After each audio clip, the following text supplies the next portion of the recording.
Yung nalugmok sa kasalanan.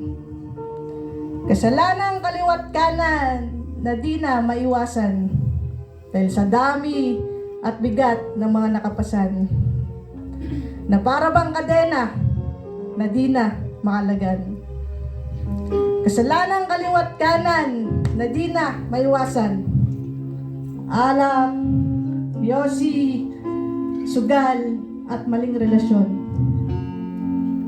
Kaya't paulit-ulit sarili ko'y tinatanong, kailan mababago at saan nahantong?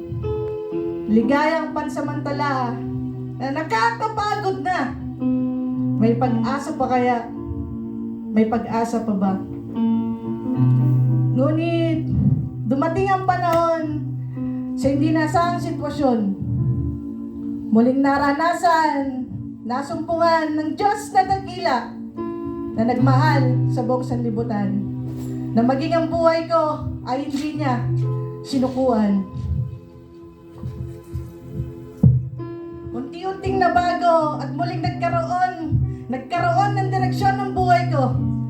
Dahil higit siya sa kaligtasan, higit siya sa kahit anong pangalan sa buong sanlibutan. Siya ang unang nagmahal sa akin, kapatawaran, pag-asa, pagmamahal, na lagi niya naiisipin. Kaya tanong ko lamang sa inyo, saan at kailan nagkulang ang Diyos sa buhay mo? Na maging ang buhay niya isinuko, sinakripisyo sa krus ng Kalbaryo, na sa bawat pakot, tampas ka, tumpas ka, palit ng buhay ko, ng buhay mo na sa kanyang amay itinaas so parang walang kasalanan at minahal, na parang walang bahid karumihan. Ano pa ba? Ano pa ba ang kailangan patunayan ng Diyos sa'yo? Na maging sa huling patak ng kanyang dugo ay iniaalay para sa'yo. Si Jesus na sa krus ay nagtagumpay, dahil maging ang kamatayan ay walang kapangyarihan. Kaya't alam ko at naniniwala ko na ang buhay na walang hanggan ay handa na. Handa na, hindi lang para sa akin, kundi para sa'yo at sa buong sanlibutan.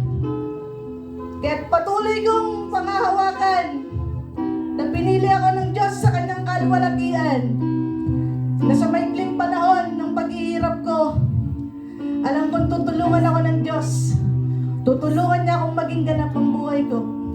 Dahil siya ang Diyos na nagbibigay ng lakas. At siya ang Diyos na tapat. Magtatagumpay ako.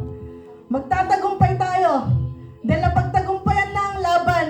Ang laban na pinanalo 2,000 taon nang nakakaraan. Kaya't sa oras na susubukin ka, huwag kang mangamba. Dahil matagumpay ang Diyos. Pagtatagumpayin ka niya.